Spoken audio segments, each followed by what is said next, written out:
Hey Queens, you're welcome back again to my YouTube channel. So in this video, we are going to be working on the bust caging of this blouse. This video is also the continuation of this asymmetric blouse that I have been posting in parts. Especially if you have been following up with these tutorials from the part 1, then you will know that I have been attending to each part with so much details. And in this video, I'll be sharing with you the do's and don'ts when caging your bust with this method of bust caging.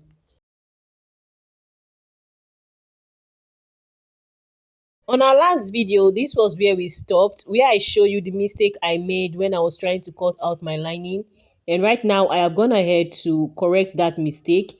As you can see now, my lining is well positioned. So I didn't show that part where I was cutting this because this video was already getting too long. Like this series is already getting too long. But when you're cutting out your lining, just be careful that you're not cutting out the lining and the fabric both facing the same direction. Now I am trying to create the channels for my bust caging. And the first thing I'm going to do right now is to look for the under bust, right? I'm going to rule the under bust. Using my straight ruler, I'm just going to make a straight line over there, just like you see me do. So Queens, this method of bust caging, I'm just trying it for the first time. Most of the time, I always pad both my fabric and my lining together. But as you can see, I am just using a gum stay on my lining. And the reason why I did that was because this blouse is going to be a bit heavy on me by the time I am done sewing, because even the sleeve is going to be heavy. I'm also going to be attaching beads. So that was why I just thought of not adding a pad to my lining. And to be honest, I had a little bit of challenges with it, maybe because I'm trying it for the very first time. During the course of this video, I'm going to be sharing with you some mistakes you can avoid and how I corrected my mistakes and ended up having a very beautiful bustier outcome. So what I did on this caging was that from the side bust, I came out by 5 inches, just like I did when I was cutting the pad for my front padding, and I came down by 1 inch, and that is what I am curving. Like I'm just connecting that all the way. So right now I'm going to be repeating the same process on this other part. So I think I actually came down by 0.75 inch and I came out from my side bust by 5 inch, and that is what you see me connecting right now. But please, I will advise you to come down by 1 inch or even 1.5 inch, especially when the blouse you are working on is actually having a yoke like mine, because if your yoke touches this boning, it's going to be extremely difficult for you to turn your blouse.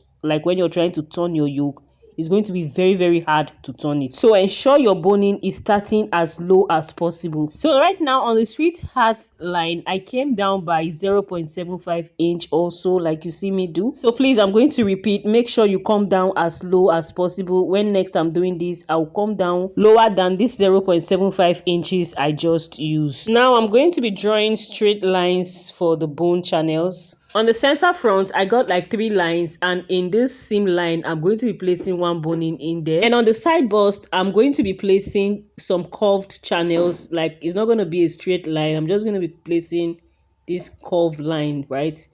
Doesn't necessarily have to be straight. And I'll repeat the same thing on the other side also. Now I'm going to be locating the nipple to nipple, and I'll be ruling a straight line there to serve as a bone. And I'm going to connect this line into the side bust. Now I'm going to be introducing my Regline bone, and I use the 0.25 Regline bone for this. So I'm going to be using this maxing tape to secure this bone so it doesn't start poking out from the lining. So now there's something I want you to know. You see the way I'm placing this bone across the lines? That is how you're going to be placing your bone when it is time for you to sew. So what I'm trying to say is that that part that is always bending, that curvy part, that's the part that is going to be facing the line you have already drew for your caging. So for me, when I was sewing the center front, I used the other side, not the curved side.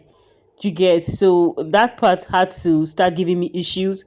I went on to bend it. I later had to use my hands to bend it very well. So I ended up having the curve. So please make sure you take note of that when it's time for you to sew on yours. So Queens, if you have watched this video up to this very point, please let me know what you think about it in the comment section. Please subscribe to this channel and remember to like this video. So now from the under bust to the waistline of this blouse, I'm going to be imputing a boning to it. That's because from the original blouse we are recreating, it is having an inner corset. That was actually what gave it the snatch waist effect you could see on the mannequin. Now I am going to rule out some bone channel lines So these are the lines I'm going to be using to impute my bonings. While I was doing this, I made sure that it did not come anywhere close to this asymmetric hemline. That's because we don't need any snatching around there. The snatching is just going to be from under the bust to just the waist. I'm sorry if this video is a bit too fast. I just had to make it this way because exporting this into my phone was so hard because of the storage. For the boning I'm going to be using is a Reggiline bone of 0.5 inches.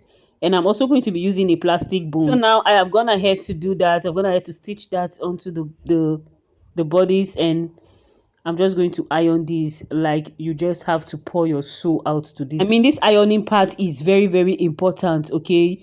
As you are ironing, make sure you are using your hand to bend this thing because it is not going to curve on its own. So I'm going to be fleshing this with my fiber. And the first, I had to separate this into layers, like 4 layers, and I used just 2 layers for this. So this was the first layer.